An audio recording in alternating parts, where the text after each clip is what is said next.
Blog Talk Radio.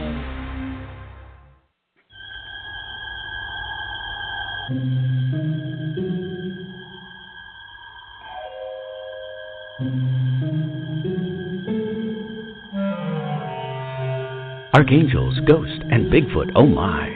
It's just another night for Supernatural Girlz. Real stories, real answers to life's biggest supernatural mysteries.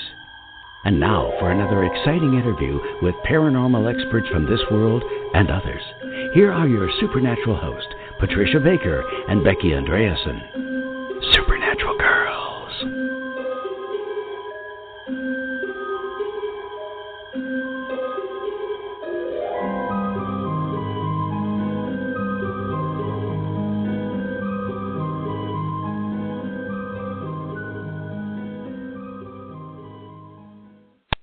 We are back, everybody. Welcome again to Supernatural Girlz Radio. Becky, how do we sound?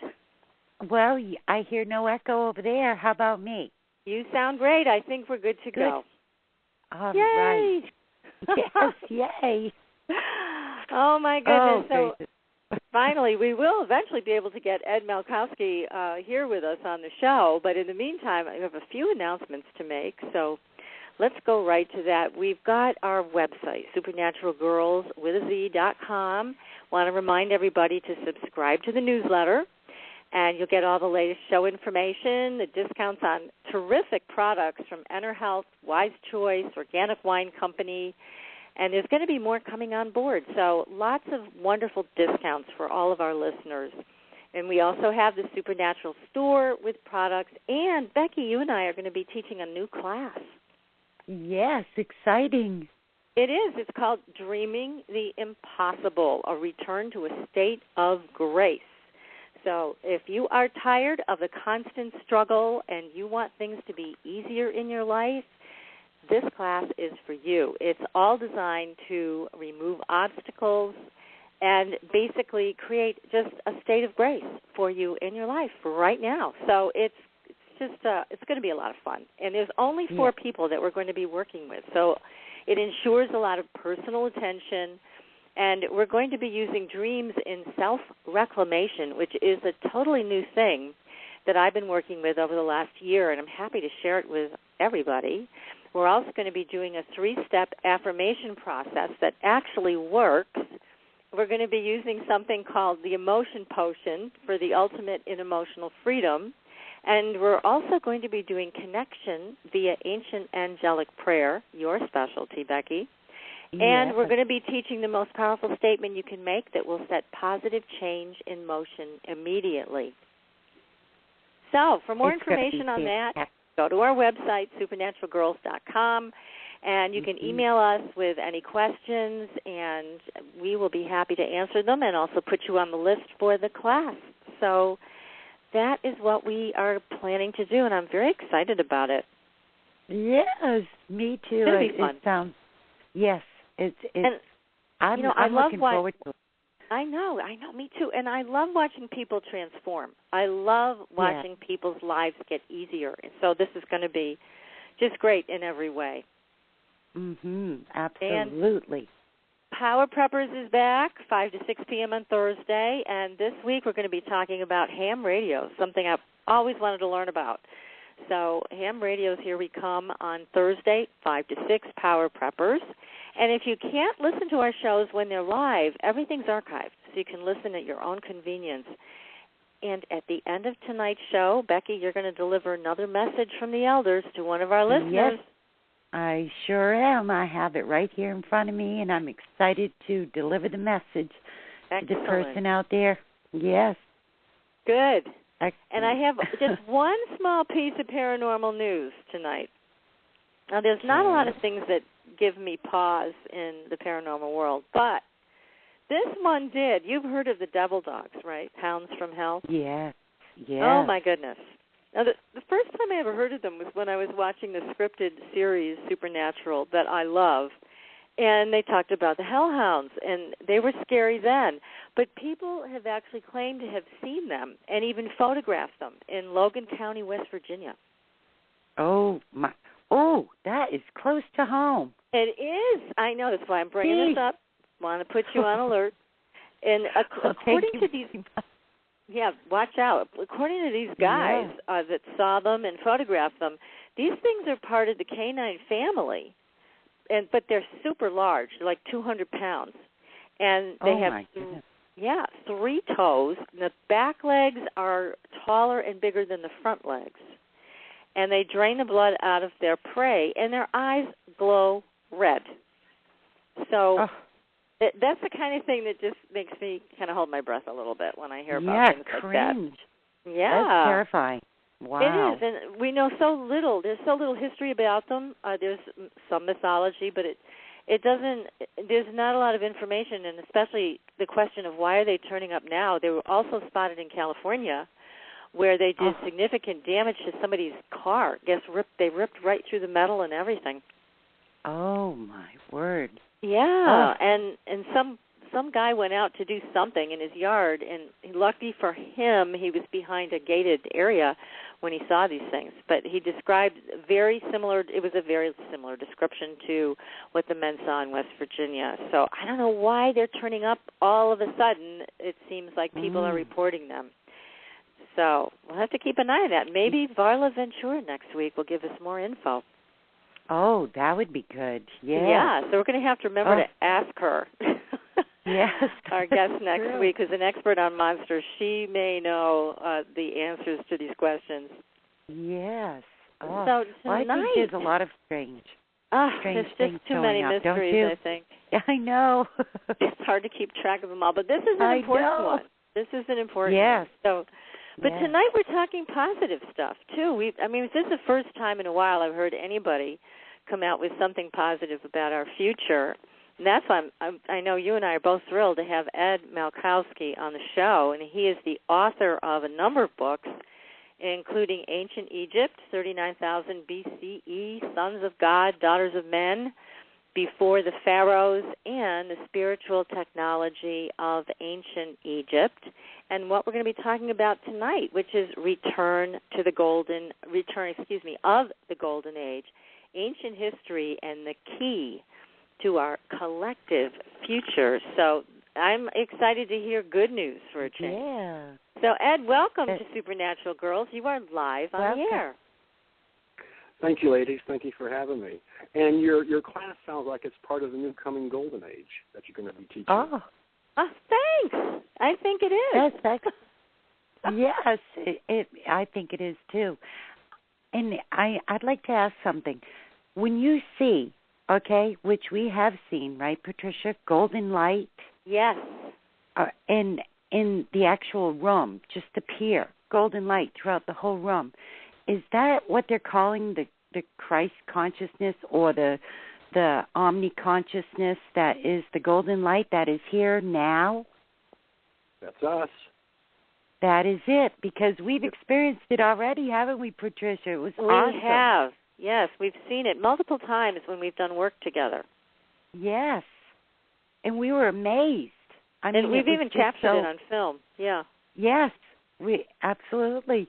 So I was excited to ask you first, right off the bat. That's my first question. The golden light.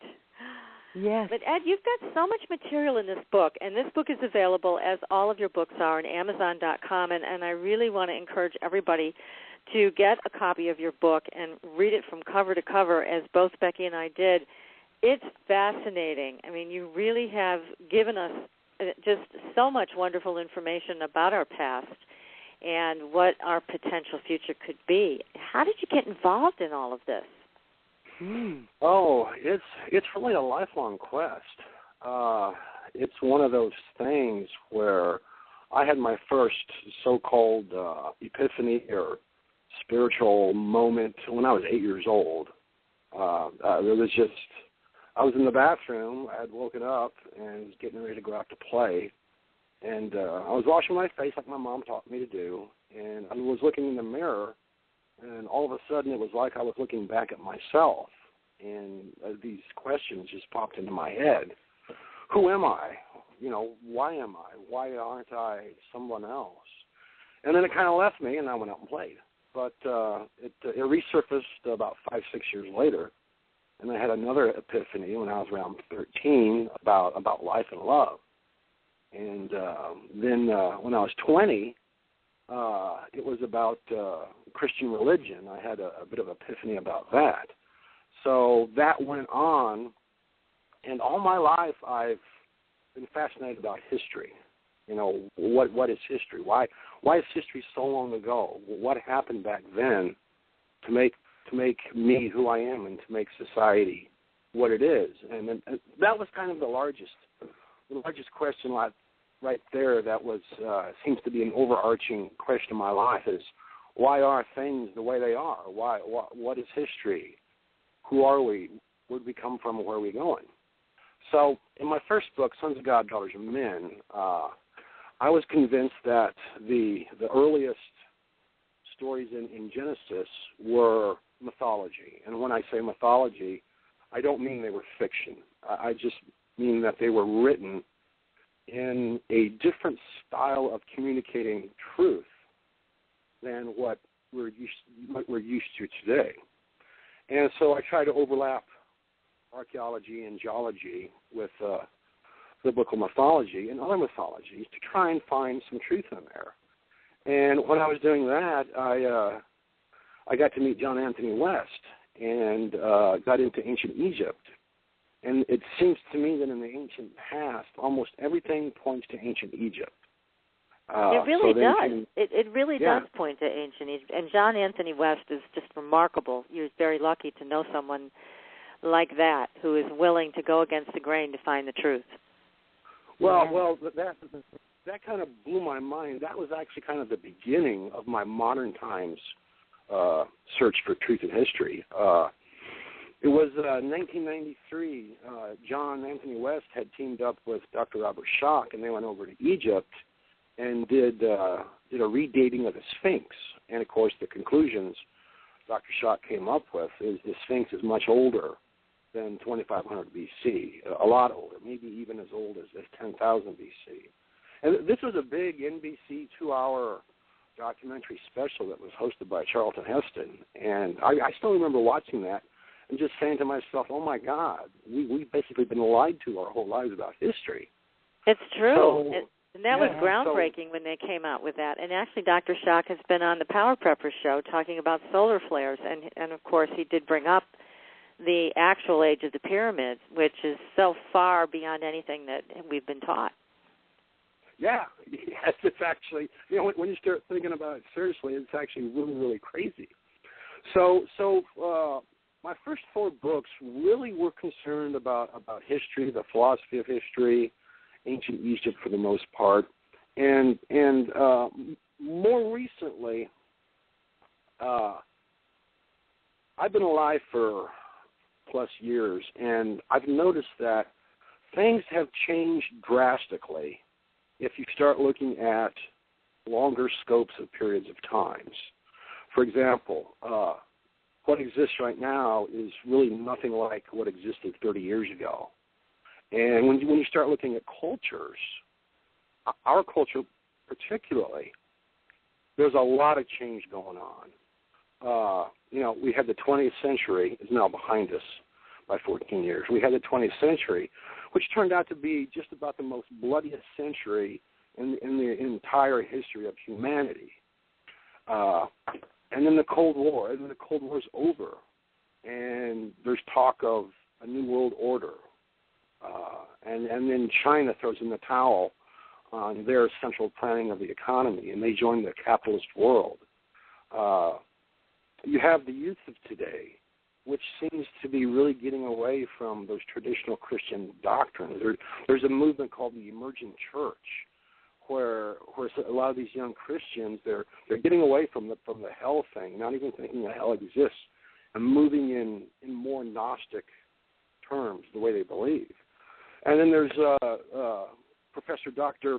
Ehrman, who pretty much has shown that the Orthodoxy 17 centuries ago they actually altered the manuscripts of the Bible a little bit to reflect their own views of what Christianity should be. Now, put on top of that, you've got a huge paranormal movement just in the past 30 years. Yes, we have. It's phenomenal to watch this tidal wave of interest. Yeah, but back in the 1970s, there was, I think, there were two paranormal shows, and they didn't last for very long either. The first one was The Sixth Sense with Gary Collins, and then there was Kolchak the Night Stalker with Darren McGavin. Well, since 1979, we've had a flood of paranormal shows come in. I think there's something like 150 to 200 different types of paranormal shows that have come up just in the last 15 years or so. Now you put on top of that the economics of what's going on, and our government. There seems to be some serious paranoia going on with the government.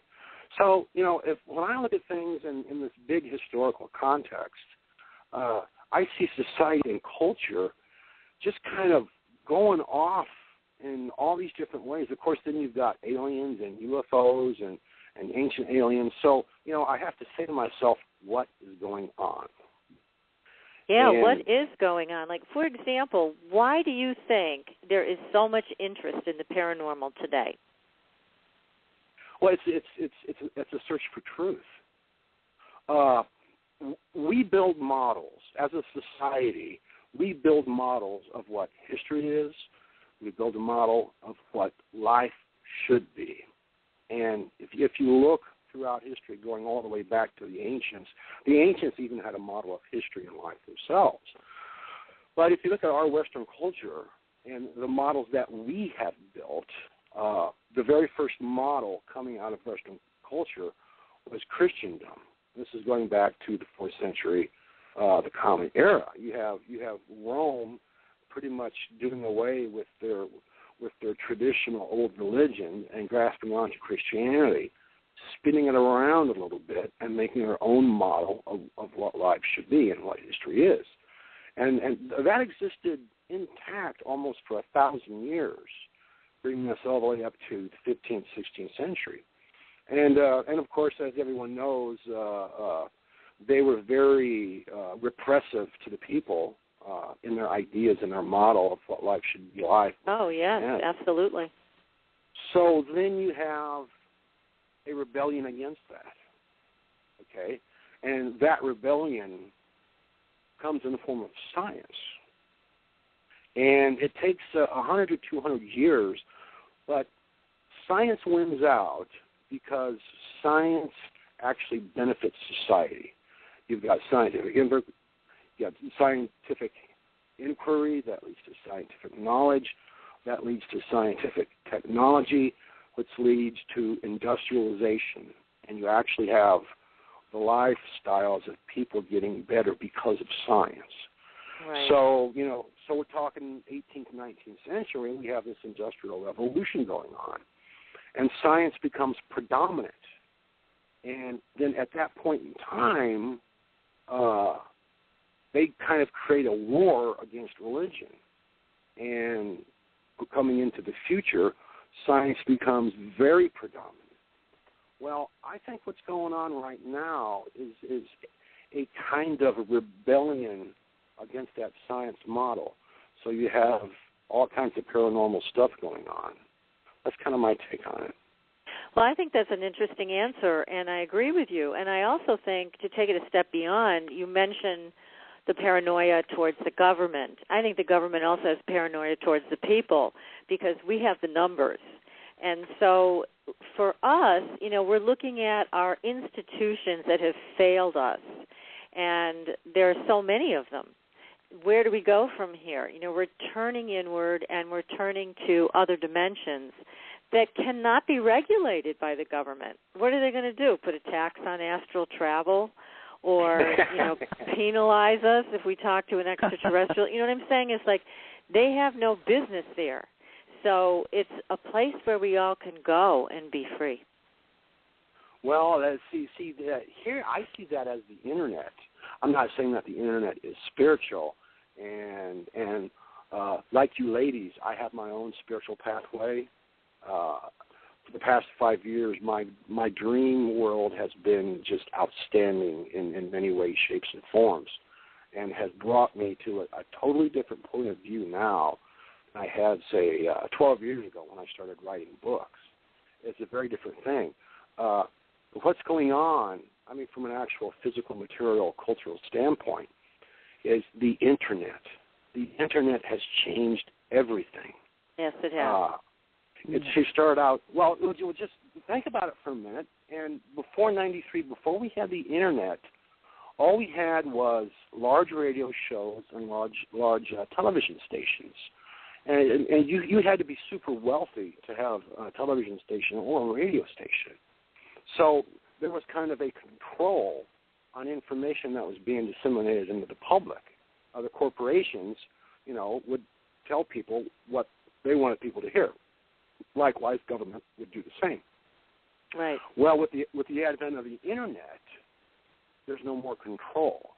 The Internet is actually an uncensored, free area for broadcasting, just like you ladies with your show and all the other shows and YouTube and the blogs and Facebook. Oh, definitely. I think it's a lot harder to suppress information, especially about the world of the paranormal. Much harder to suppress that with the Internet. Right. Yes. So people are talking, people are chatting, people are sharing, people are broadcasting themselves, people are putting on wonderful radio shows like Supernatural Girlz, and this is creating an engine of change for humanity, and that change is leading to a golden age. Aha. So, Well, Becky, we are part of the change. Yes, I like that. But, the paranormal has been here since forever, eons. I mean, it's always been here. I think, like... I don't think it is the paranormal. Well, okay, supernatural... Hang on. I don't think it is the paranormal because I think it's all normal. Well, that's it. It's normal to have dreams. But right. Not to the people of today. In other words, if they have a paranormal experience, okay, or we'll call, quote, unquote, call it paranormal, okay, right. It doesn't fit in their normal way of life, so therefore they call it paranormal. But That's what correct. I'm stating is the supernatural, which I feel supernatural is spiritual, natural is physical. And I feel that has both been with us since the beginning of time, but more people are gaining access to it through many different ways. That's why it's building up. And even in faiths, or religions, like even in my faith and my religion, these things fit into it because God's created everything, or the omnipresent creator of the universe has created everything. So you really can't separate nothing from it. You can handle it in certain ways, but it's all here. It's all here. Supernatural, natural, it's all here. We just have to learn how to deal with it and interact and know what it is in and of our lives. Don't you think? I agree 100%. I was being a little facetious there, saying that I didn't believe in the paranormal. That's okay. because it's really all normal. What's interesting, and a part of this is in the book. That's actually part of the book. What is really fascinating to me is that our society, especially in the past, we would actually teach our kids that dreams, it's just a dream, it's meaningless. Oh, no, that was just your imagination. It really wasn't anything. So, the way our society is there's, in Western culture, there's this huge desire for materialism and permanence. However, the true nature of the human being is to seek out meaning. This is another problem with science and how I see this paranormal movement as a rebellion against the scientific model. Science says that everything's an accident. Our universe was created from nothing. It's an accident. Our planet was created from next to nothing. It's an accident. The arrival of the human species through evolution, it's an accident. So it's kind of ironic to think about that you have science, which is mostly revered and is actually responsible for all the goodies that we're using today. Science really is responsible for it, quantum physics specifically. But if you look at their model of what humanity actually is, it makes absolutely no sense whatsoever, because the nature of the human being is to seek meaning and purpose. It doesn't matter who you are or where you live on this planet. If you're a human being, you have this innate drive to attach meaning and purpose to your life. Now, that is a piece of data, of scientific data, that cannot be argued with. But yet science says that, well, it's not true. So there's this rebellion. And, imagination, for example. I think this is a very, very obvious example for anyone to understand. Let's take modern inventions, for example. If someone has an invention, whether it's a light bulb or the telephone or television or computers, before that invention actually becomes a physical thing, someone has an idea. In other words, somebody imagined it. Right. Okay? Yeah. Right. So we can take this line of reasoning all the way back for thousands of years, let's say to, hypothetically go back to the very first house, whenever that was, many, many years ago. Well, someone had the idea of building a shelter before he built the shelter. Okay? Right. This is the way we work as humanity, imagination and creation into the physical realm. Well, since this is the case for all of humanity, it must also be the case for the world and the universe. So actually, we are the universe itself, moving from a spiritual dimension or a virtual dimension into a physical dimension. Right. And actually, we're working together in both dimensions. That's correct. Present time, always. That's correct. Yes. And that's creating. And so what you're saying then is we basically hold the key through our imagination to make positive change. And certainly we do benefit from technology to a point until that technology is so monetized that it overrides our humanity. And that's right. the place where it feels like we're caught right now. Right. That's the big problem right there, is everything's monetized in some way, shape, or form. In trying to understand who we are, where we come from, and where we were going, I was a business student originally. I got my degree from the University of Illinois in finance, and I spent the first 15 years of my life in the actual financial business world. So I'm used to understanding the ways of business, and I've known that business has been around since the dawn of civilization. The Sumerians were all about business. They've actually found accounting records that are in cuneiform Sumerian texts. So my big question is, why is the entire planet owned, and why does everyone have to buy a piece of land from it? Why does the human species have to buy its life on the planet? It was a question that was kind of dogging me for a very, very long time. And going back through history, there's a time that didn't exist. The very first memories of humanity is mythology. And the very first memory of humanity, period, is the memory of a golden age. And it's not just one culture. It's almost all cultures, the memory of a golden age. The Sumerians have a memory of the golden age, as well as the Greeks, as well as the Egyptians, as well as the Hindus. So my question then was, if mankind originally existed in the golden age, what happened? Why did everything change? Yeah, why has it changed to this degree where it's so uncomfortable? I mean, I don't have any problem with money or people having money, but there's something that's gone on with business and if maybe you can explain this to us and our audience about the role of business over the top of the government and over the top of all of us. Right. Well, to answer that, I'll start off with, well, what happened to the Golden Age? Yeah, and what happened? The answer that I found out, and it is corroborated in archaeology, geology, as well as the literature, mythology.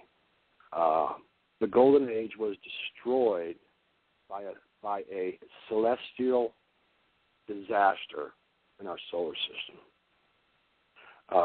Most people think of it today as the end of the Ice Age, 12,000 years ago. And again, this is geologic fact that 45% of all mammalian species went extinct 12,000 years ago.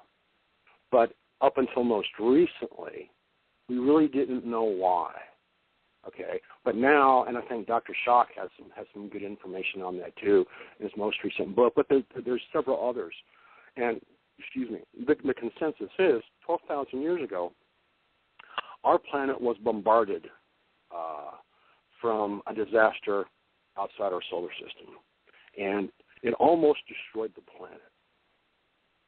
And this is recorded in, again, the Sumerian mythology, the Egyptian mythology, as well as the Greek mythology. The Greek mythology is kind of my favorite because it's almost exact what the actual physical theory is, that a star in the Vela system went type 2 supernova 12,000 years ago and shot plasma to the tune of, tens of millions of degrees in all directions.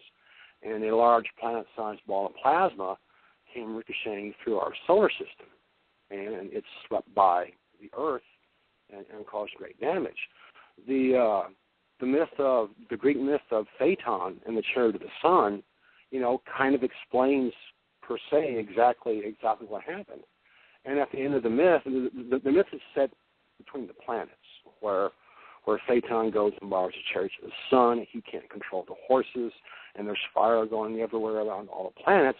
He finally gets the chariot under somewhat of a control and goes home with it, but a piece of the chariot is bolted off and falls on Earth and creates disaster.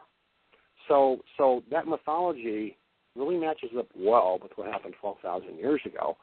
And the end of the Golden Age is the death of gods. That's also recorded in ancient mythology. Again, it's the same mythology in Egypt as well as Sumeria. So, Well, the death meaning they left, right? Correct. Yes, they left the planet.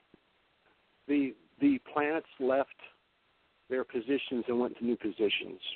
Right. What I'm saying, and this is based on some of the work of David Talbot, who you should have on your show, by the way, if you haven't had him yet. Excuse me. Yes. Well, put him on the list for sure. Yes. Planets were in a very different arrangement 12,000 years ago.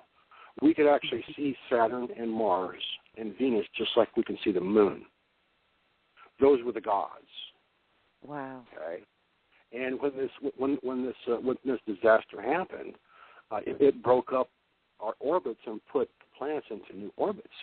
So if you're a person on Earth at that time and managed to survive the catastrophe, and a few people did, which is also captured in the myth of Hathor and the Eye of Ra in Egypt, ancient Egypt mythology. If you're a person that happened to survive, what you woke up with was a desolate planet, a planet that had been scorched, a planet that's climate was changing. So to try and survive, what do? You do anything you can do to survive, okay? So, what I see happening is 12,000 years ago, there was this birth of an understanding and a mindset of scarcity and, not knowing where your food's going to come from or if you're going to live, it creates fear. So you've got scarcity and fear. And then what happens is very interesting that I still quite don't understand a little bit, concept of domination. You get the concept of domination coming into the humanity along with the concepts of ownership and property rights. Now, the real interesting thing about all this is the entry point of this whole domination idea is directed right towards the woman. And from there, it takes off into a structured civilization, a hierarchical civilization. And in ancient Sumeria, you see it in ancient Sumeria almost verbatim. At 3000 BC, you've got one city-state fighting another city-state. And it's just war for 1,000 years until the first empire comes forth, the Akkadian Empire. And then there's just nothing but a series of empires. Akkadian is conquered by the Babylonians, who's conquered by the Persians, who's conquered by the Greeks, who's conquered by the Romans. And the Roman Empire actually takes us up to the date because the whole Western civilization is founded on the principles of the Roman Empire. Now, we don't call ourselves the Roman Empire, and our laws and rules are a little bit different than the Roman Empire. But in principle, you know, we as a Western society are operating under the same ideas as the Roman Empire. And those ideas are really about domination and control of land and resources. Well, it sounded to me like at first it was survival of the fittest. And then from there, greed came in. Correct. Doesn't the question it? Is why? Yeah. Well, that's it. Well, right. Yeah, I mean, that is, but here's the thing, too. I mean, when I think back on those times, they must have been pretty brutal. And I don't know, sometimes I watch television, and I'm sure you all do, too, and you see that they kind of hurt the bad guy a little, and they leave him alive and walk away. And everybody's screaming, kill him, because get rid of him. In 5 minutes he's going to come back and scare the heck out of you and try to get you again. So, I look back on ancient times, and this is kind of a strange analogy, but that's kind of how I see it, how in those days it was, as Becky's describing, it was survival of the fittest, but it's also being realistic. We can't reason with some of these people. They're not to be reasoned with. So the conquering aspect might be a little more understandable put in that context now. We're at a different place today. And clearly, I hope we are outgrowing the need to do that. And well, that's kind of what that's kind of what I see going on when we're talking about kingdoms and empires. I asked the question: what were these kings and these emperors? What were they trying to accomplish in their own personal lives and in the lives of those around them? It's actually the answer is actually very easy. For the kings and the nobility, they were creating their own little golden age on the backs of the people. And throughout history, these kingdoms and empires keep getting bigger and bigger and bigger until we get up to modern day when the empires... We're still doing it, correct. Yeah. We're still doing it. But it has taken a different approach more through economics than it has military might. Yes, and a lot of subterfuge, a lot of things that are hidden. And yes, absolutely. So that's the other thing that I think, that I'm hearing about from people that is of great concern, is that how much secrecy has gone on. And that's another part of it that makes for a problem as we grow up. As we grow up as a people and want to take more self-responsibility for the world around us. Absolutely. That's right. And how do you want to send love. You want to be good with people and to people. You want to do the right thing. And then you have these others up there that are doing the same exact thing, only in secret or in very harsh ways. And, I mean, it's almost someone who wants to do the right thing and do good. They're making it almost impossible for them. I mean, they're stomping them down and destroying them practically. I see it out there. And yay, you don't want to give up. I mean, never give up is right. But the thing is that's what people in our society right now are getting back, and they're going through all sorts of awful things and hardships. Well, the main problem is money. There's absolutely no question about money is the big problem. My wife and I have run businesses for the past 5 years, and I have seen it firsthand with employees. They want the money. They have to have the money. They have to have the money to pay their rent or their mortgage, their car payment, or their phone. They have to have the money, and they will do anything and say anything. They will lie and cheat and do anything to get that money. Yeah. Now, what's interesting is a lot of these people are generally nice people, but they're forced into a way of life. They have to do whatever they have to money. Because money is the source of exchange. Exactly. To get what you need to get. So therefore, that's the only source. I'm sorry, Becky. You know, the other thing that I see, though, is how many people have an internal moral compass today? And that's a question to ask all the generations that are here on the planet.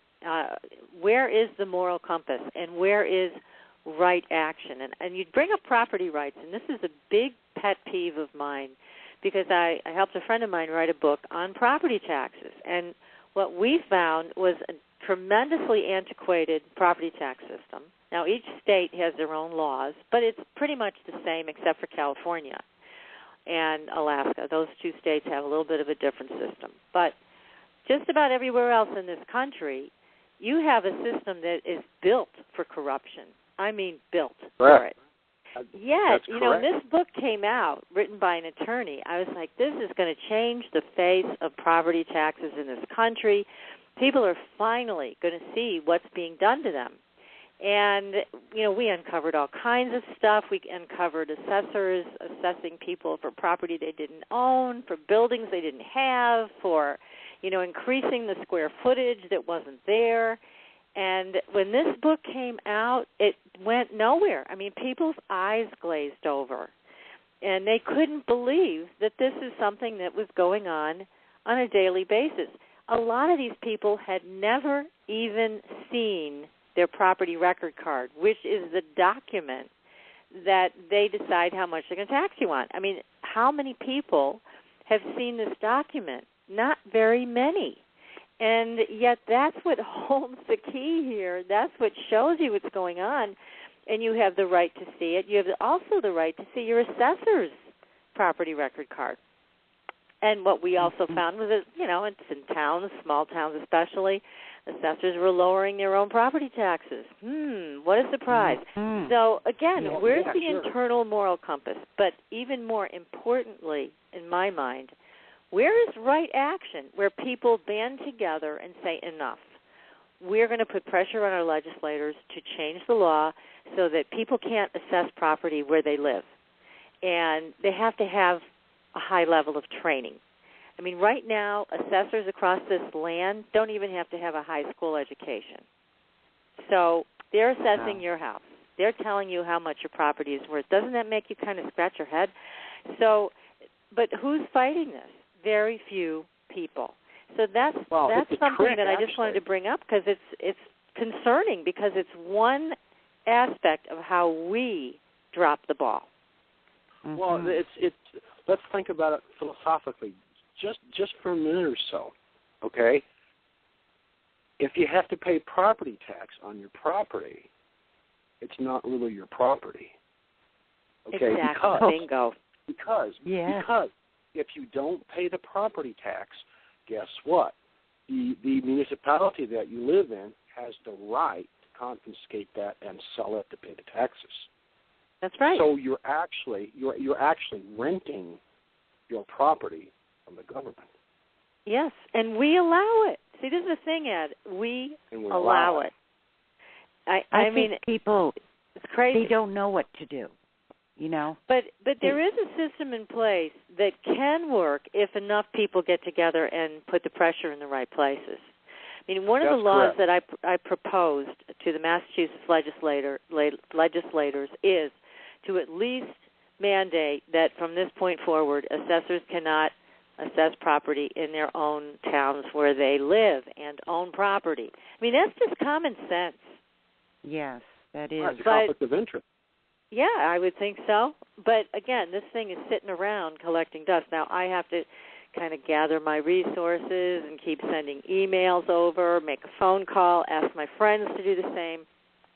But it's just something where, again, people don't understand how at risk they are. And I think this sleepwalking that many of us have been doing on many issues, not just this, but on many issues, we have to start taking responsibility for how things are in the world today and seeing where we want to make a difference, where we want to take right action. I just don't see enough of that lately. We have to put pressure on our state representatives. We have to put pressure on our congressional representatives, and we have to put pressure on the Senate. The people basically have to hold hands and stick together and say this is what we want. I think a long time ago, John Lennon said it best. This is going back to his little peace campaign in the early 1970s.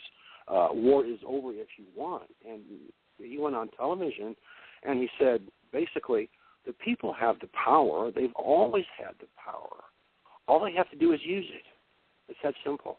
Yes, that is. We do, and we have to stop being so lazy and start choosing our battles here. What do we want to change? And then take those steps. This is where the Internet comes in, because before the Internet, all you had was the 3 or 4 network channels and the large radio stations, and they controlled public opinion. And they formed public opinion into the society and life that we have today. Now that we have the Internet, we have a true uncensored media to talk about all this stuff and actually try and make changes. Well, they're trying to control the Internet, too, believe me. I'm sure they are. Yeah. There's word out there about that. No, not yet, but they're trying. But with Supernatural Girls, we're working on changing hearts and minds. So everybody stay with us. We're going to take a short commercial break. You might want to pay particular attention to the property tax commercial. Yes, for sure. And we will be right back, everybody. Stay tuned.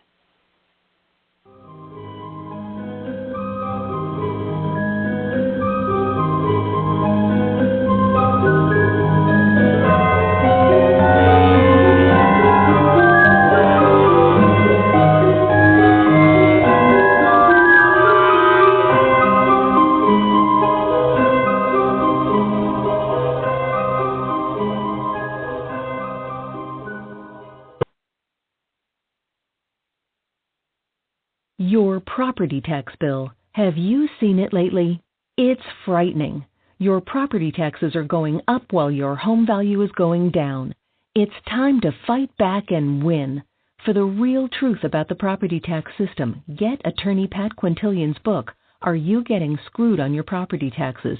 How to Find Out and How to Fix It.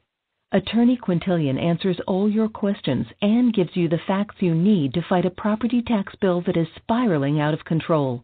You'll also read about what happens to property owners who don't check their property records, only to find out too late they're taxed on square footage, fixtures, and even buildings that they don't own.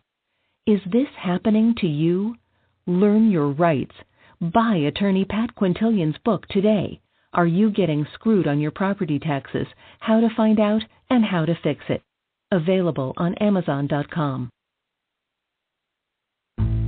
Bonjour, this is Veronique Raskin, founder of the Organic Wine Company. As one of the pioneers of the organic wine movement, since 1980 I have brought you the very best and most authentic organic wines directly to your table. I work with small family estates who grow certified organic grapes and produce exceptional wines. You can purchase our wines individually from our website at theorganicwinecompany.com or join one of our wine clubs. Our organic wines are perfect for you and for your family as gifts for friends and relatives, and they are simply spectacular for the holidays. Visit us at theorganicwinecompany.com to enjoy the very best organic wines conveniently delivered to your door. I am Veronique Raskin, passionate about my mission. I offer to you vegan, organic, and biodynamic wines made by people of the heart, wines with a heart. Au revoir. Call us at 1-888-ECO-WINE. Are you ready for a new experience of freedom and powerful connection? Would you like a positive, effortless change in your life? Then come to CosmicFusion.com, where we offer the most advanced energy clearing and expansion techniques in the world, with a quantum vortex energy to activate your divine blueprint and life's purpose. When your soul leads the way with cosmic fusion and quantum vortex energy, you can break clear of past difficulties and blocks with the power of the source. With cosmic fusion, the source energy does the work for you. It's easy and effortless. Listen to our free meditation right from our Cosmic Fusion website, the Cosmic Code Meditation. Sign up for one of our interactive webinars today. Come to Cosmic Fusion, www.KOSMICfusion.com, to experience an effortless awakening and transformation. Are you ready for an upgrade? Are you ready for a new experience of living in the fifth dimensional magic and powerful connection? Then visit CosmicFusion.com today. CosmicFusion.com.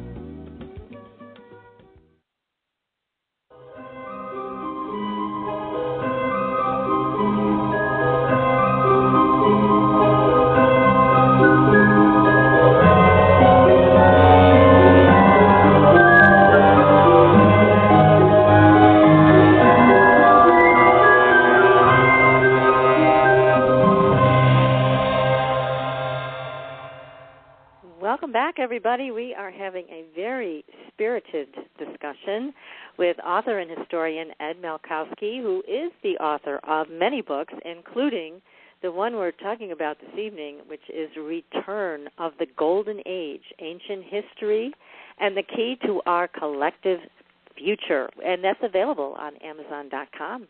It's a great book. So here we are, Ed. We're talking about some really important issues. And you know, you talk very eloquently in your book about our early history and how things were a part of this golden age, and then things kind of went bad from there. We've been caught in this cycle of dominance, and there is a question, though, that I have for you. Where does ancient Egypt fit into all of this? Was it a part of the golden age? Because it seems like it had a little bit of both going on. Well, that's what my next book is going to be about. I'm tentatively calling my next book Cosmic Conspiracy, The Origins and History of Evil. And Egypt, actually, when I talk about Egypt, I'm talking about the 40,000-year lifespan of Egypt. Now, today, historically, the way mainstream looks at it, Egypt only has a 3,000-year history, from 3000 BC to the Common Era of that Egyptian civilization. But the ancient Egyptians themselves, from their own records, say that their civilization goes back to 39,000 BC. And this is the title of my previous book, Ancient Egypt, 39,000 BC. The history, technology, and philosophy of Civilization X. I call it Civilization X because we really don't have a lot of information about exactly who they were, where they were, and what they did. A lot of that was destroyed in the catastrophe 12,000 years ago.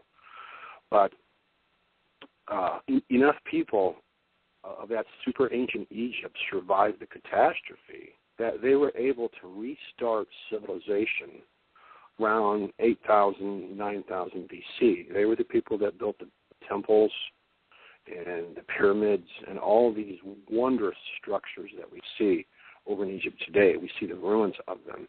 They actually restarted civilization way back then. But because life was so difficult, it seems to me, and the historical record bears this out, that they could not keep that technology moving forward, and probably the reason there is there wasn't enough people around to sustain that technology. The same thing would happen to us today. If we were to be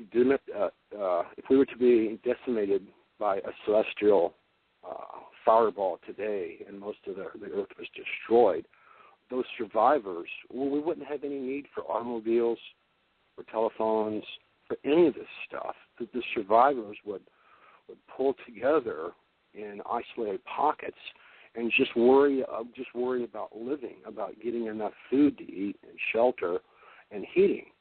So over time, the technology of ancient Egypt was just simply lost.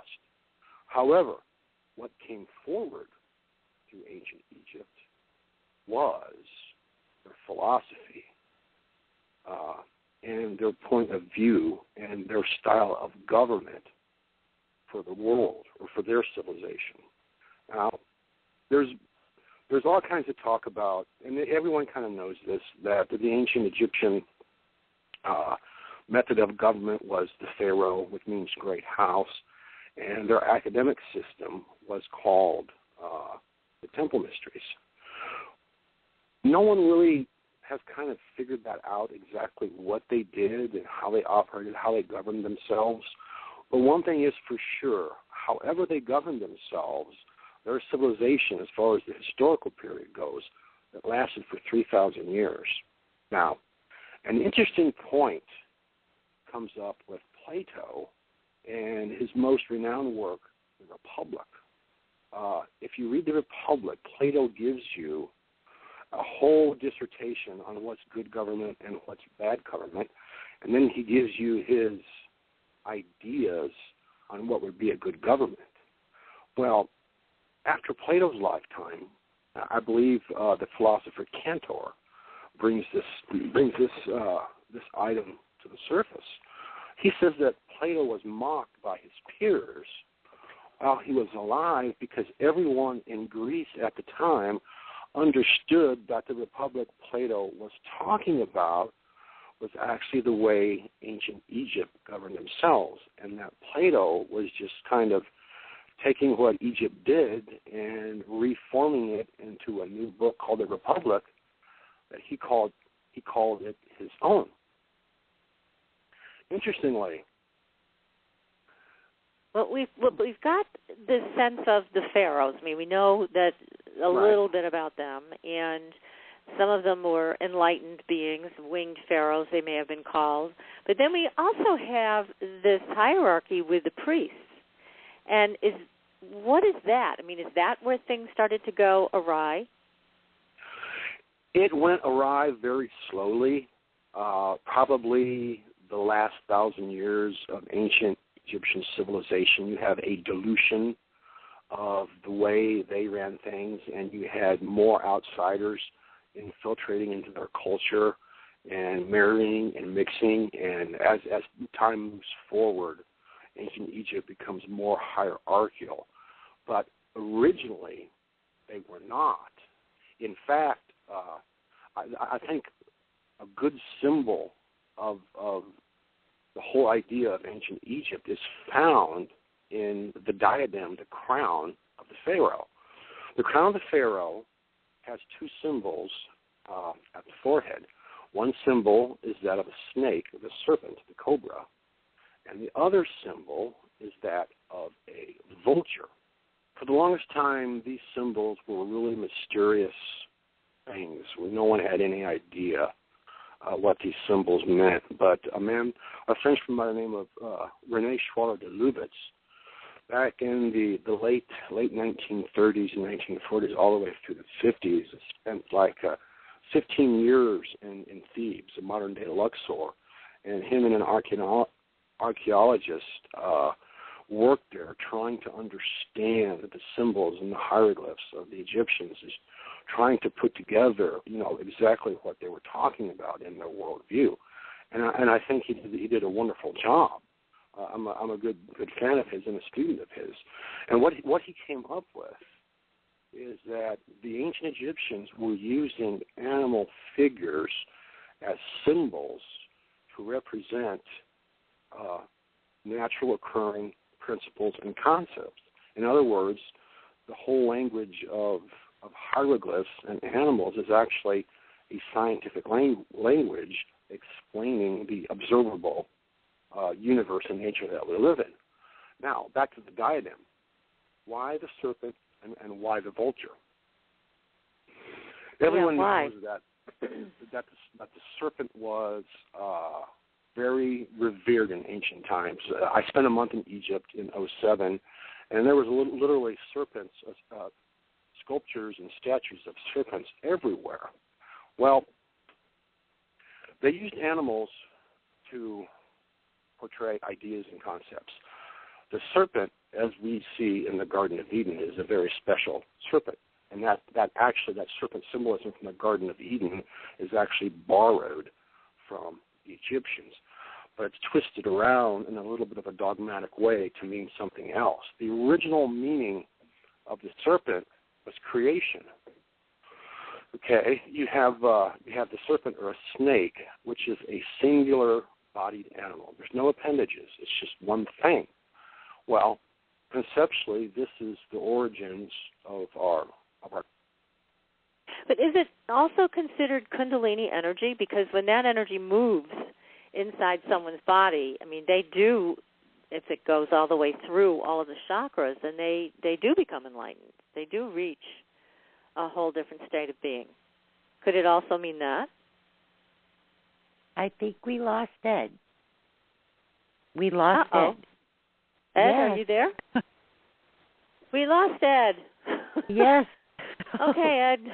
Well, hopefully Ed will call right back in, because he knows this also can happen on Blog Talk Radio. Yes. But this is a fascinating discussion we're having. Yes, and I wonder with the serpent, where they have the lines going up and down, if it's way back from the creation, the energy, like the ribbon flow of time and energy. Yeah. I think that's a great point, Becky, because, we've been working on this together about creation energy, the ribbons of time, and also Kundalini energy, which awakens and has the potential to awaken every single center, every single chakra in your body.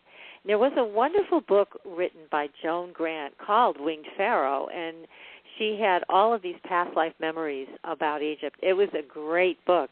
But she talks about what they did in these temples, the initiations into the sacred mysteries, and we've definitely lost all of that. I mean, that's something that only can come through people like Joan Grant, and so I'm just so excited to talk more with Ed when he gets back on the line. Let's see if we can give him a call and just tell him that we lost him. Yes. Well, I think it's fascinating with all that, the symbol, the symbolic meanings of each thing. It goes way back, way, way back, and it does show us creation energy. Well, it is, and a lot of people, I think, don't know quite what that is, and it is the most powerful energy. It's something that really cannot be named. We call it that, but it's right. They just chose a symbol. Yeah. Right. Yeah. That held through time. Yes. And some of these symbols people fear. If they knew the exact meaning, they wouldn't. The snake is seen that way as an unfriendly, venomous creature. And that's, of course it is, but in the spiritual realm, this is a symbol of something very powerful, and certainly it can be something that happens that is it is not to the benefit of the person. If you're not in a balanced state, then it can create other problems for you. Mm-hmm. So it is important to be balanced when you approach Kundalini energy and make sure that you are handling it properly. And there's a lot of people out there who help people with that. In fact, we had somebody on the show about 4 months ago that does exactly that. So I know that. Yes, I know that firsthand because I actually burnt my skin with that energy going through me. Oh my goodness. What happened? It was hard. Well, you have it rising up and going through your body, and you get sensations, and you actually can receive physical heat and sensations. And parts of my body ended up getting like sunburned. So I understand balance. You do need balance. Yes. It can be dangerous. Yes. Yes, absolutely. You do. And in fact, I worked with somebody years ago who had a partial Kundalini awakening and then a full Kundalini awakening, and she actually started a fire. It was a blue fire that happened on her arm. So, I know. These energies are powerful. Yes, they are. People really need to realize they truly are powerful, and they truly exist. They do. Yes. So let's see. I think Ed is back with us. Let me bring him live. Ed, are you with us? Ed? Nope. He's in the screening room now with Becky. Okay. Oh, wonderful. We'll let him talk. Our call screener is Becky, and she's another Becky, and she's absolutely great at handling all the calls that come through here. And so anyways, but obviously Blog Talk's having a problem with their radio board tonight that goes beyond our control. So but we will handle it. We do handle it, don't we? Yes, we do. Yes. And there was such a nice compliment that Ed gave us about our dream class that we're going to be offering, which is not just a dream class. I mean, it's called Dreaming the Impossible, a Return to the State of Grace. And for anybody who missed the beginning of the show, we are offering a fantastic class with all kinds of new techniques and ways to realign that are very, very powerful. So we're going to be offering that soon, and if you're interested, you can go to the website, which is supernaturalgirls.com, and there's all the information there, the dates that we're holding the class, and exactly what is going to be in the curriculum, and how you can sign up for it. So we're both very excited about doing this class. Yes, we are. Yeah. It's going to be great. It will be very transformational, a lot of fun. So anyways, I think this is Ed. Let's see if I can get him back with us. Yes. Ed, are you on the line with us? I am on the line. I guess I was goody. My pile. What happened? You just disappeared all of a sudden. Did Blog Talk kick you off? I guess it just kicked me off. I have no idea. Well, we apologize. That's awful, because suddenly Becky was saying, my goodness, I think we lost Ed. So welcome back. Yes. Yes. Thank you. We were talking about Kundalini energy when you were kicked out of the board. So let's go back to that, because we were talking about the power of the pharaohs, the power of the priests, the ancient mystery schools, all of that. And you mentioned you're writing a new book that's going to talk about this aspect of Egypt. Right. And I was explaining, that's where I was explaining why the pharaoh's diadem had a serpent and a vulture on it. Yes. And the serpent symbolism is a metaphor for creation. When there was only a single consciousness, an absolute undifferentiated consciousness, the universe was one, the numeral one. And when God decided to create the other, which is Christ consciousness, the Son, whatever you want to call that other concept, then there was two. So the snake, being a single-bodied creature with no appendages, but yet having a forked tongue and a forked penis, is an apt symbol to represent that first step of creation from the movement of one to two. So the serpent is actually divine and represents the primordial schism, the first act of creation. Now, the vulture is a little bit more strange, and it took me a little bit longer time to try and figure this one out. But the vulture represents maternity and the nurturement and the protection of the young. Why the vulture is because the ancient vulture, the white vulture of Egypt, was known for being fierce when it comes to protecting its young. Very, very, very protective. So in Egyptian eyes, the vulture was an apt symbol to represent the concept of the feminine. And, we all know that it's the feminine concept that gives birth to life. It's mom is what's important, She's the very foundation of society. So these two principles of divinity and the feminine is the actual foundation of ancient Egyptian philosophy on which everything else is built. That's part of the reason why they were so successful. The other reason is no one could become a pharaoh unless they were initiated, okay? The House of Pharaoh was a matriarchal lineage, but just one person or two people didn't rule. They had a whole body of rulers. Egypt was broken into what they call nomes. I guess you can call them provinces or states. But there was a number of nomes throughout Egypt, and the government was held locally as well as being a capital, first in Memphis in the north and then in Thebes in the south. So these bodies of governors, where they come from, well, they came from the temple schools. They came from the mystery schools. For the pharaoh, let me just ask you a question about that, because you said you can't be a pharaoh unless you're initiated. Is there any record or is there any understanding of what that initiation actually was? There's no actual, there is no curriculum, but how historians have gone about looking as to how it happened is to examine the temples themselves and see what the temples are. The one good example that I know of is a temple of Amun in Thebes. The temple itself, as you walk through the temple, the architecture and the hieroglyphs and the murals on the temple walls is actually a description of the human body and how it works. Even the spiritual aspects of the body. When you get up to the place of the temple where it's about the head, it's referencing the pineal gland. It's referencing the journey in the duat. It's referencing all these spiritual things. So we had to piece together the whole concept of what's the curriculum by looking at these temples to where these people went to do their studies. Does that answer your question?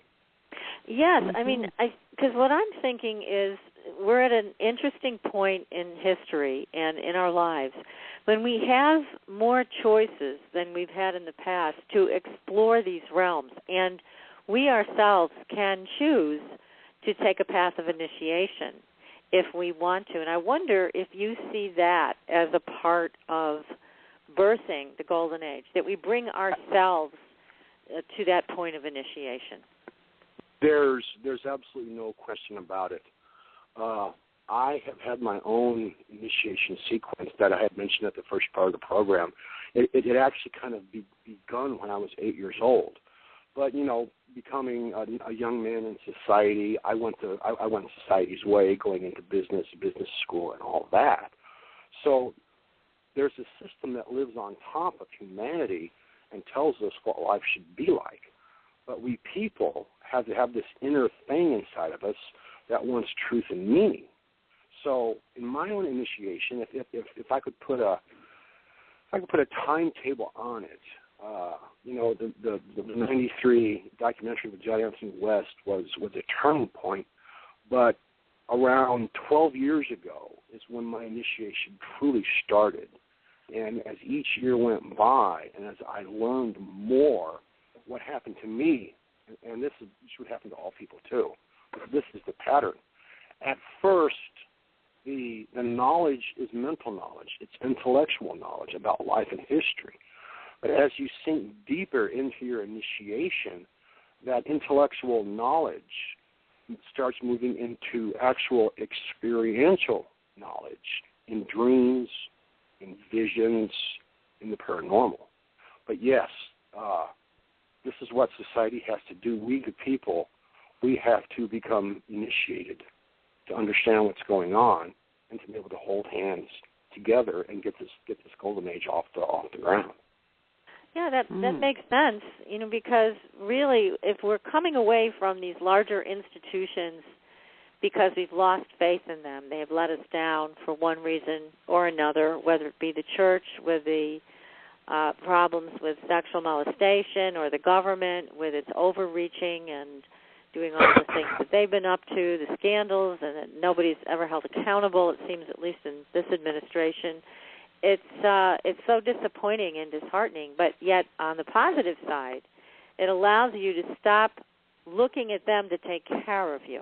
So if you wanted to do something positive in all of this, it seems like you would look within to take care of yourself and start making better choices around all of that. So you can't just hand over responsibility anymore. Right. I think the government gets too much blame. Mm-hmm. This is my opinion. I've been in business for a long time, and I studied at university here in Illinois for 5 years, and I see something a little bit different. I see actually two different cultures and systems going on, and I think government gets a lot of the blame, unjustly so, because we have certain constitutional protections that's guaranteed to us by the government. We have the Bill of Rights, and we also have the United States Constitution. These are documents that really almost no one argues about. I mean, these are our freedoms and liberties. Okay, that really doesn't seem to be the problem. To lead into this next little dissertation of mine, I'm going to ask a couple questions here. Why is it that elections are always about jobs? Why is it that the candidates of these elections are always about whoever raises the most money will probably win the election? Okay, these are really interesting questions that I've thought about for a very long time.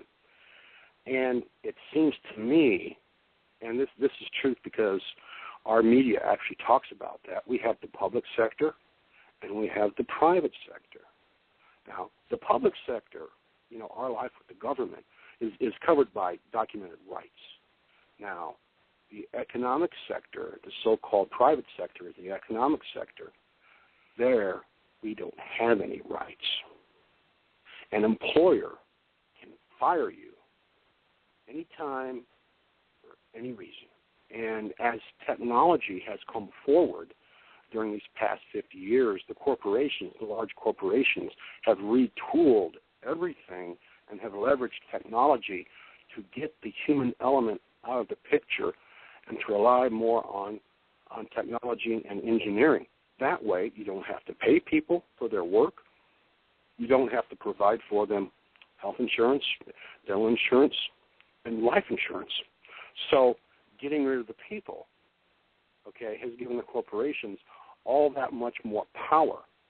And because they are private institutions, whatever they do, as long as it's not a crime, like pouring poison into a river or something like that, they can do whatever they want, and they can deal with their people however they want. That's the bigger problem, because right now, I read a report somewhere, there's like 100 million people here in the States that are giving government assistance in one way, shape, or form. So what I'm saying here is the true power behind all the scenes is the corporation. And their economic force is more damaging to society than the government's force. Then what is it? The return of the golden age in your book. What is returning? What is there that is showing us the golden age is returning?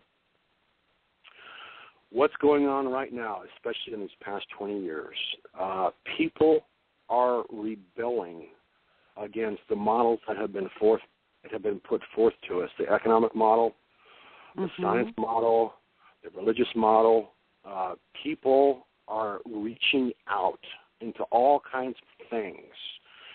People are searching the spiritual world for the answers: the paranormal, the UFOs, the aliens, truth in history. All of these things, it appears to the onlooker that it's a great big mess. You've got people that believe in quantum philosophy as their way of life. You've got people who believe in aliens as their way of life, the ancient aliens. You've got other people who believe in ghosts. Other people want to believe in Bigfoot. Other people are still Christians, but they're becoming Gnostic Christians. These past 20 years, society has kind of become very, very weird. Well, what I see that is going on is people are breaking away from the chains that have bound them mentally and spiritually. And we're moving forward. We're starting to move forward because there's a fascinating phenomenon these past 20 years also called the indigo children. Okay? Right. Mm-hmm. There's all these children being born, and I believe it starts in the early 1980s, early to mid 1980s, where children being born are naturally intuitive or naturally spiritual. Now, I don't think that, there's truly such a thing as indigo children, per se. I don't think they're actually special children. What I think is going on is society itself is becoming more spiritual, and parents who have broken the chains of that material way of life are seeing that their children are spiritual, and they're helping the child, they're helping nurture the child in that spirituality and helping them grow in that way. That's what I see is going on. So we, humanity, we're changing ourselves. And I think the bottom line to that is, you talk about people being in control. Is the government in control? Are the corporations in control? Who's in control? I don't think anyone's in control. I think humanity has its own collective unconsciousness, and that's what's in control. Mm-hmm. And is that why? There's a lot talked about with the us versus them. Is that why they're afraid of us? Because we've got the numbers. We have so many more people, and again, I think it is important to bring that up, that we do have the power to explore these other things, to not so much thumb our nose at these authorities, but to say, I don't really care what the great Randy has to say about the paranormal. Right. I know that he has a lot to say to try to debunk all of this, but that's his opinion. That doesn't mean I have to listen or agree to what he says. Now, that's different as opposed to 20 years ago when he was in the peak of his career and he would come out and just be the naysayer on so many different things. People don't really have to listen to him now. No. Or anybody like him. No, we should listen. We should listen to our own personal experiences. I had a turning point. My huge turning point where I was totally overwhelmed by the paranormal came about 4 years ago. I had this dream, and it started out like an ordinary dream. Me and a bunch of my friends were in this big boat of a white car, and we were traveling. And we happened upon this great big house on a hill at the edge of the city. It was the ordinary house, ordinary dream, and there was a party going on in the backyard. So we went there, and it's a normal backyard party, people mingling around with drinks, talking. There was this large TV, LCD TV, sitting out on the yard by a couch, and I sat down on the couch, started watching the TV, and then it started to sprinkle. So I intuitively knew in the dream that, party's over, we're going to go. So I went inside the house to freshen up, go to the bathroom. Well, as soon as I stepped across the threshold of the bathroom, I became consciously awake in my dream. Oh, cool. I could actually have cognitive functions. So as I stood there in the bathroom doorway, I could see the toilet to the left. I could see the shower curtain to the right. And I looked down to my left out of the corner of my eye, and I saw the dual sinks of the master bathroom. And I actually deliberated to myself. I thought to myself, bathrooms have mirrors, don't they? And then I glanced down to the sink again, and I could see the corner of the mirror. And then I deliberated again. I actually said to myself in the dream, do it. Turn around, look in the mirror, and see what you really look like. And so I did. And for me to wake up from a dream like that was absolutely mind-blowing, because there I was staring at the real me, and it was mind-blowing. And at that point in time, I knew for a fact the temporal world that we live in right now is not the real world. We will pass from it. No question about it. Now, when you say that, because I know a lot of our audience members have questions about that, what do you mean this isn't the real world? What is it? What is the real world? But what is this if it's not the real world? This is a virtual reality. And from all the experiences I have, what I've come up with is this is a school. We are here to learn and grow. And the school is all about reincarnation. We have to keep coming back time and again until we become enlightened. And once we become enlightened, then we have the choice to either come back or not, or do something else. So would you say that, because I know there's been a lot of chatter lately about this is like a computer simulation. That's what this life is. The Matrix. I mean, I don't want to call it per se a computer reality, but I think a computer simulation is a close enough analogy to what it is. Okay? The key is that this virtual reality that we live in, which we call the temporal world, it's so detailed to such a minute degree that it's very, very, very, very convincing that it's real. So, Sure feels it. In one respect, it's really hard to break away from that. Yes. It takes a lot of, at first it takes a lot of mind power to, try and contemplate the situation. And then after that, to really sink your teeth in it, you have to move to an experiential level where you start dreaming, where your dreams start to become cogent and meaningful. Okay? For example, here's another good dream story for you that I can share with you. Because of my early Christian background, I really was soured on the whole concept of demons. It's just really, I just really didn't like it. There was really, you see the Hollywood films about demons, and they're all, their faces are all ugly, and they're killing people and acting weird. And then you have religious fundamentalism who, they say everything from drinking coffee to smoking to whatever is all because of demons. I just didn't like it. But my oldest boy, he's about 30 years old now, he had read a book written by a psychologist. Oh, this is an older book. I think it's the late 80s or early 90s. But anyway, it's about this psychiatrist who actually was starting to treat people for spirit possession. And she was having success with it. So anyway, he and I are having this long debate, this long discourse about do demons really, and actually our discussion was deeper than that. Our discussion was, do extra-dimensional entities actually exist or not? Now, that was our big debate.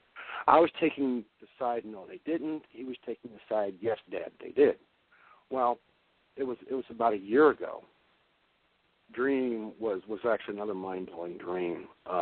The dream began as I found myself in the void, and I looked up, and there was my son, Joe, waving to me, smiling, as if to say, here you go, Dad.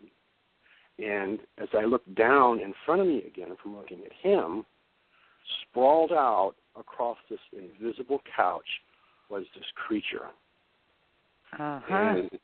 And she was, I'm calling it a she because she was in human form. She was not human, but she was in human form. There was this creature sprawled out on this couch in front of me. And by her body shape, she is a really nice-built female. Okay, long, slender legs, long torso, round, perfectly geometric head, arms, legs, and all of that. However, the folds on her body, the skin folds on her body, had the appearance of scales. That was the body looked like that. And I stood there and looked at her, and I walked around her, and the whole feeling and the intuition of the dream was that she had no power over me. And, in fact, she was almost kind of like a pet, but she was a pet that I could never own. And when I walked up close to her, I looked at her right into the eyes, and there was no scales on her face. She had a normal female human face, perfectly geometric. It's quite beautiful, actually. But her eyes were so light blue that they were almost white. And we looked at each other in the eyes for about 3 seconds, and it just kind of weirded me out totally. And then I woke up from the dream, and after waking up from that dream, I called my son right away, and I said, Joe, our debate on extra-dimensional entities is over.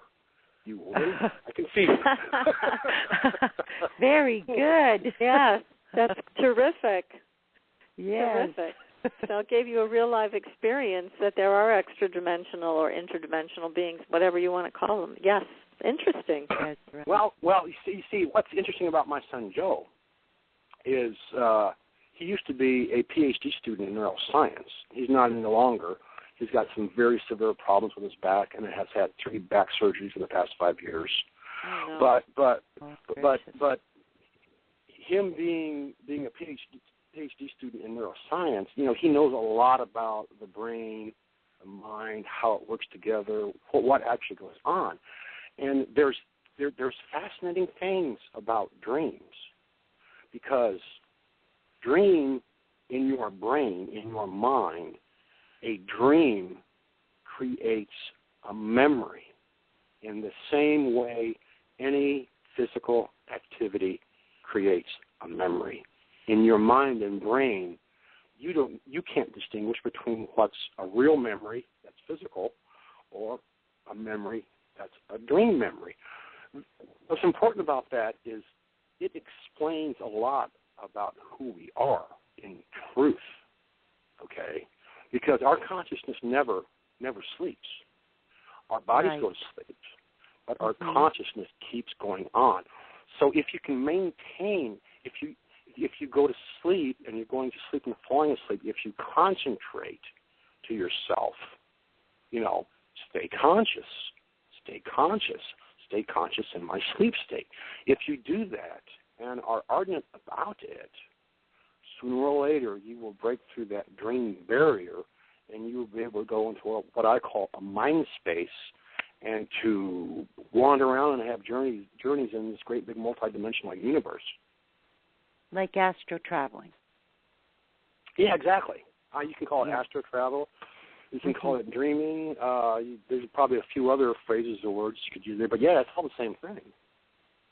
Right, and Castaneda's work that was just, it really hit a nerve. I mean, best-selling books, every time he put a book out. I mean, he talked a lot about the power of dreams and walking into other realities, being able to really experience other realities from the dream state. And an interesting experiment was done with Carlos Castaneda at one of the institutes in California.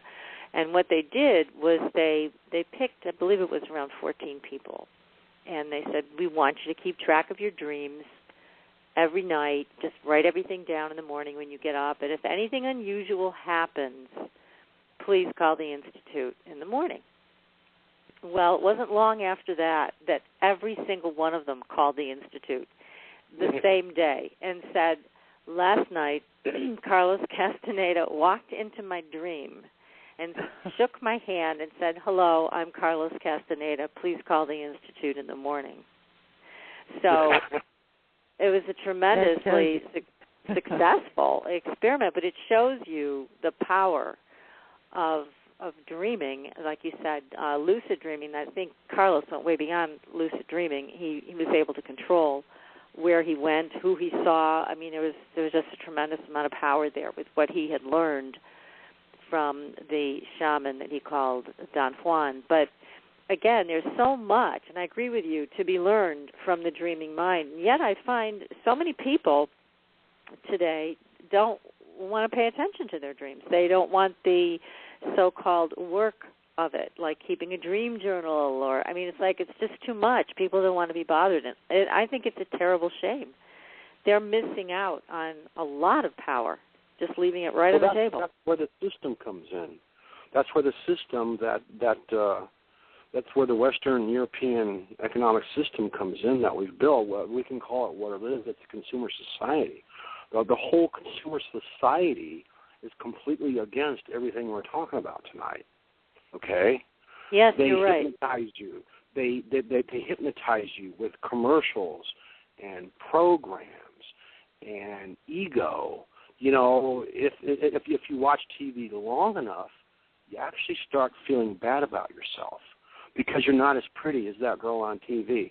You're not as pretty as that handsome man on TV. You can't play football like Jay Cutler, my favorite. I'm a Bears fan, or Tom Brady. You know. Yeah, you're bringing up such important information here with that, and I think that's true. And it's, again, I think it's a real shame when people don't want to learn how to do this thing. It's not that hard. It just takes paying attention, and you write down your dreams, you know, in the morning when you wake up. It's not that big of a deal, but I'm amazed at how many people think it's too much trouble, and yet here is a way back. Here is a way to unification. Here's a way home through your dreaming mind. So I'm with you. I totally support the idea of people learning about this. But I do have a question in the chat room for you, Ed.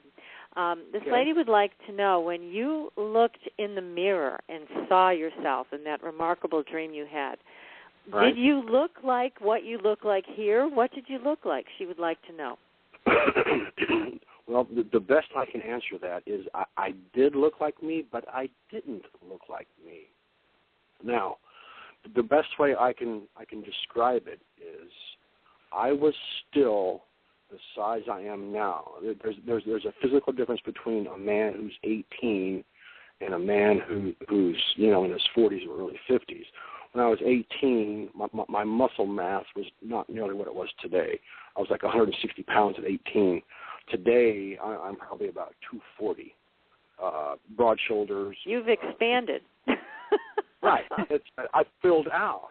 So when I'm looking in the mirror, I'm still seeing the massive body that I am today. However, the number one trait is there's no aging whatsoever. Okay. Oh. I like. Yeah, me too. My facial features and my hair. I don't have any hair now, but you know, look in the mirror. My hair was the golden color that it was when I was a boy. I was a sandy blonde.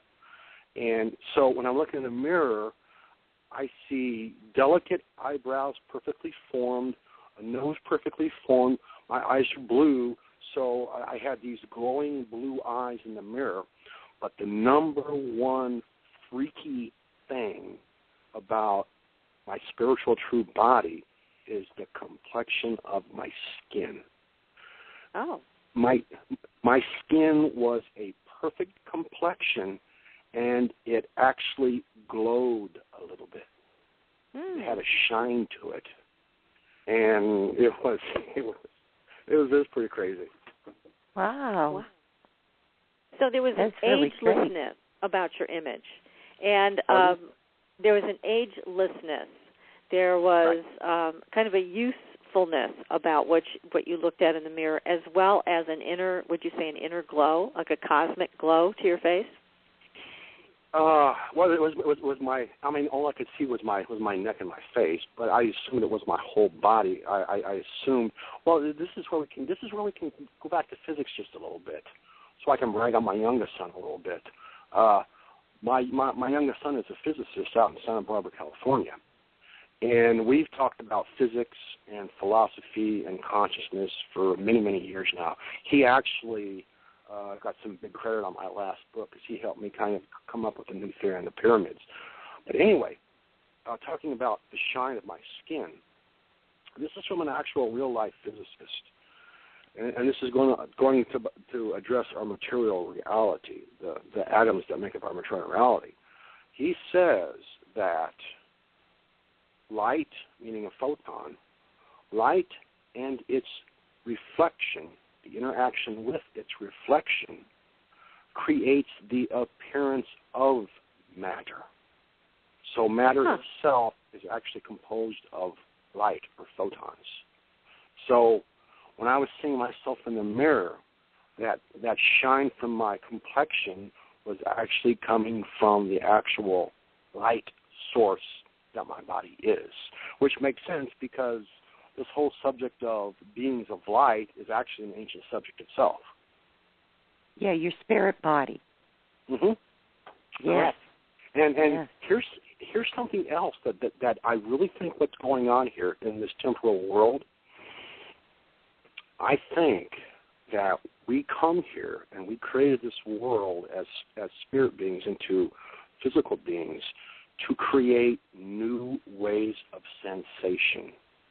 I think the sensation of feel, sight, taste, smell, and hearing, I think these things are being created here, and we take them with us into our true eternal home. So there's some really good purpose and reasons why we've made this kindergarten we call the universe. Yeah, I mean, I see that exactly what you're talking about, but what I also see is that when we come here, a lot of things pull us apart. So we start out with some sense of wholeness, but then society pulls us apart, our parents pull us apart, events pull us apart, and so we lose parts of ourselves along the way. We end up either burying them, dropping them, whatever, cutting them off completely, and then it becomes our task to reassemble ourselves, to realign ourselves, to reclaim ourselves. It's actually a big part of the class that Becky and I are doing, is that self-reclamation, because if you don't reabsorb those parts of yourself and accept everything that you've left behind for one reason or another, you've lost a good percentage of your power and your ability to refine and transform yourself. So I feel like we're all in a cauldron. We all have our own individual cauldrons. It's like we're being cooked. We need all the ingredients back, in that cauldron so that we can be the best we can be and realign ourselves and return to a state of grace. And again, we're back to the class Becky and I have constructed that does exactly that. So that's kind of the way I look at it. And that brings me back to the Golden Age and my current book, and the sequel to Golden Age that I'm working on now is, if in fact humanity originally existed as a Golden Age, as our mythology says it does, then what happened and why? And why are we having to struggle now, like you ladies are doing with your classes, to piece back the members of our own existence? What happened? This is going to get back to the ancient Egyptian stuff that we were talking about earlier. We were talking about the Egyptian pharaonic theocracy, how it operated, how it was able to sustain a 3,000-year-old civilization.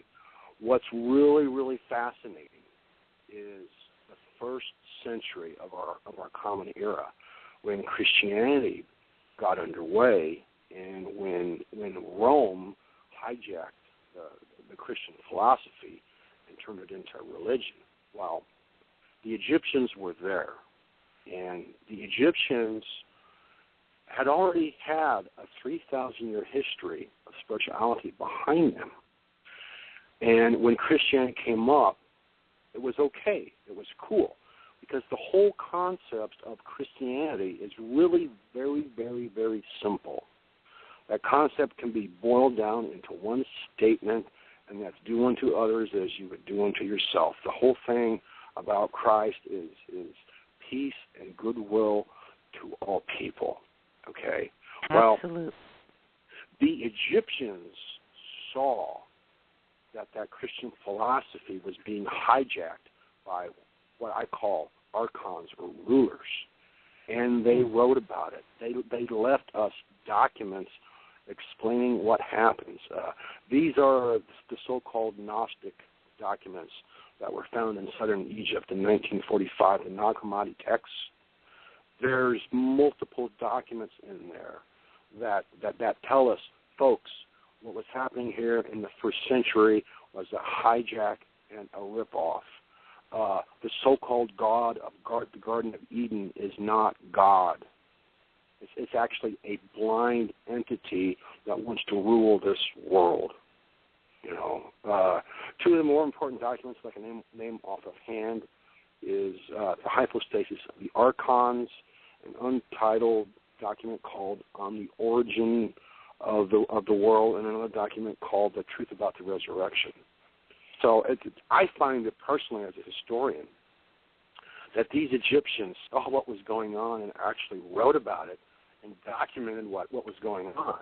And, you know, for the next 2,000 years, these documents were completely ignored. Well, first off, they were destroyed in the 4th century by the church, except this one little cache of documents in Egypt. Fragments were found during medieval times. There was a few Gnostic fragments that came forth, but it wasn't until 1945 that the actual documents themselves were found. And it's taken 60, 70 years for these documents actually to reach the people, for the people to actually start reading them and discussing them. So it's kind of an amazing thing to see and watch what was going on. Well, there was so much manipulation of ancient history, and that's why your book, I think, is so remarkable, because you really try to bring a level of truth and understanding back through all those years in history so that we can understand what's happened. And, again, with the truth continuing to be hidden from us, it makes it very difficult to get grounded and to decide on a path. But as you're talking about this, it seems very clear that the only way to do that is to go inside and find your own path. That's correct. We all have to do it. We all have to do it. See, this is what's kind of crazy, too, is because on the one hand, we have to do it individually. I cannot force you to become enlightened. You can't force me to become enlightened. There's no forcing anything. Each person has to do it at their own time, at their own plan, and in their own way. Yet, on the other hand, we do need to hold hands and help each other through this initiation, this enlightenment period. So it's kind of both things. We all need to hold hands and help each other through it, but yet each individual person has to experience that enlightenment, him or herself. Well, I agree, and it sounds like there's going to be a very clear choice to be made. I mean, if you keep turning outside of yourself for somebody else to take care of you, you're going to be kind of up a creek. So it's those systems have dropped away, and right. They're not there to help you. I mean, if you even look at, and I know we have differing views on this administration, but if you look at the state of this crazy healthcare thing that's going on and all of the problems that have arisen as a result of this, which started out to be a promise of great things, is not, right, to say the least. Right. So it's, again, this we're going to take care of you. You are? No, you're not. And that's the kind of thing that people have to understand, is that those days are over. That's not going to happen. It's just, you know, even when I have security expert Steve Minguez with us on the air, and he's talking about what's going on today for security issues, it's a different world. You can't expect the police to show up on your door and make everything better. It's not going to happen. It's a strange world to live in. Yes. Yes, and also getting back to even the paranormal, all these things have always happened. We're just becoming a lot more aware that it's going on around us and in lots of us, our lives. You know, yes. And it's real. The unseen things are more real than the seen things, actually. That's where we live. Yes. If you think about it, even though we attribute events to the outside world, where they actually take place is in your own mind and own soul. It's emotions. Things make you happy, they make you sad. There's joy, there's peace. There's also hate and greed. There's all these different emotions that go on in the human being, and that is where life is actually lived. It's not really lived in the outer world. It's lived in the inner world. And if you start looking at all of the great masters, all of the great religious masters of history, whether it's Confucius or Jesus or Buddha or the Dalai Lama, they all say the same thing. You've got to go in for your salvation. Yes. There's no other way to do that. You know, and it's so interesting to me, Ed, that you've had two profound experiences with mirrors. One when you were very young, I think you said 7 years old? About 7 or 8, somewhere in there, yeah. And then the other one when you were older and you were in the other dream where you were able to look in the mirror and see your cosmic self. I mean, those are profound experiences that really gave you an entirely different perspective on life. You're so lucky to have had that. Well, see, what's really strange about being me is I'm a skeptic. I don't just buy into anything that comes along the road, okay? I have to digest it myself and use my own common sense to figure out, if there's any merit to it. So, here's this skeptic growing up, and these things are happening to him and actually proving to him that, yes, the real world is not local. It's non-local. It's spiritual. It's whatever you want to call it, but it's not materially physical. Well, you're very lucky to have had those times in your life, along with your skepticism, and and again, what a great book! I really want to encourage people to take a look at all your books that are available on Amazon.com, but especially Return of the Golden Age, Ancient History, and the Key to Our Collective Future. It is a great book, Ed. You did a tremendous job in putting all of this material together. I know Becky and I had many conversations throughout the week about what you have written here. It's just an extensive look back in history and into our future. Oh, yeah. Very well done. And I really enjoyed Gilgamesh. Oh, my gosh. Really enjoyed that? Yes. Yeah, Gilgamesh is the planet Earth. That's what the whole mythology is about. I know. I was like stunned when I was reading that. It was so enjoyable. Well, yes, I loved it. Here we can talk about being hypnotized again, because we learn in school what Gilgamesh is supposed to be taught to us by our history teachers. And then when you get on this experience of enlightenment, you start looking at the Gilgamesh epic in a whole new way, and it's a huge epic. Gilgamesh is 20,000 words. So when you start looking at the characters of the epic, they're all planets. It was amazing. And then it's like, well, wait a minute. If Gilgamesh is half God, half human, right? Then what is he? Yeah. Planet Earth. And then you have Enkidu, which is Gilgamesh's good buddy. You have Enkidu representing the actual manifestation of humankind on the planet, because Enkidu was first an animal-type being that, after meeting a woman and understanding what love and sex was, became a person, and that person is mortal. Enkidu became mortal, whereas Gilgamesh did not. So yeah, that was pretty cool. I really enjoyed. That was. Getting into that. I was like, wow, that was great. Well, great. It's just a great book. Yeah, the whole thing it's been a tremendous experience having you on the show, Ed, and helping people understand their choices and what they can do to help usher in the Golden Age. It's been a great show. Well, yes, thank you very much, ladies. So much. I really enjoyed being on here, too. It was great talking with you. Well, thank you so much, and thank you for putting up with all of our audio issues tonight, but I know you got your message out there, and that's the most important thing. And keep us posted on your new book. We're going to have you come back and give us more great information. I will do that. Thank you very much. Okay. Wonderful. Thank you. Thank you. So, Becky, you have a message to deliver to somebody tonight.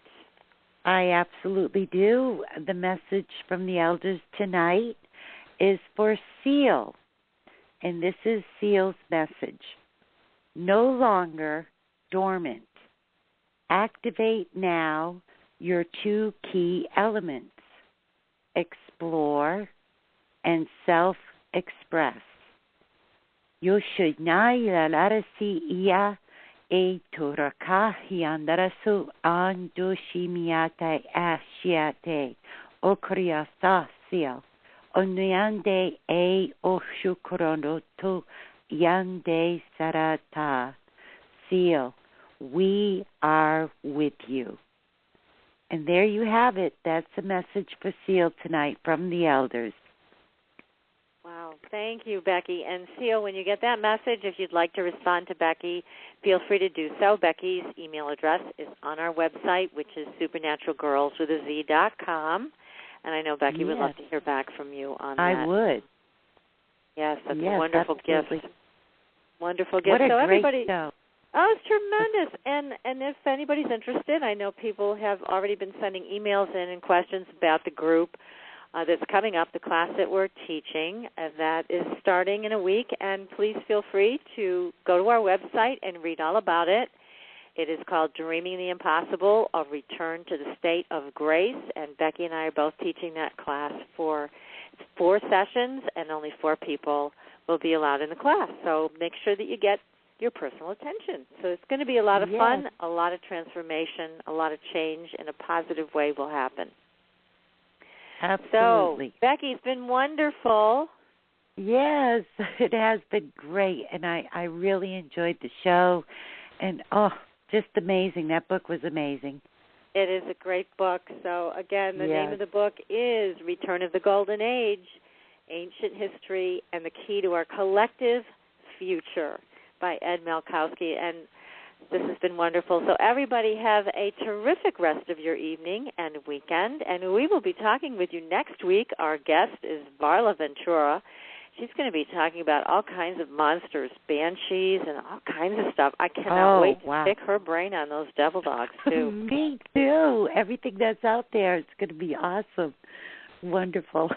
Yes, can't wait. So everybody, be sure to join us next week. Thanks for tuning in tonight. And everybody, enjoy the rest of your weekend. Good night, Patricia. Good night, Becky. Thanks for listening.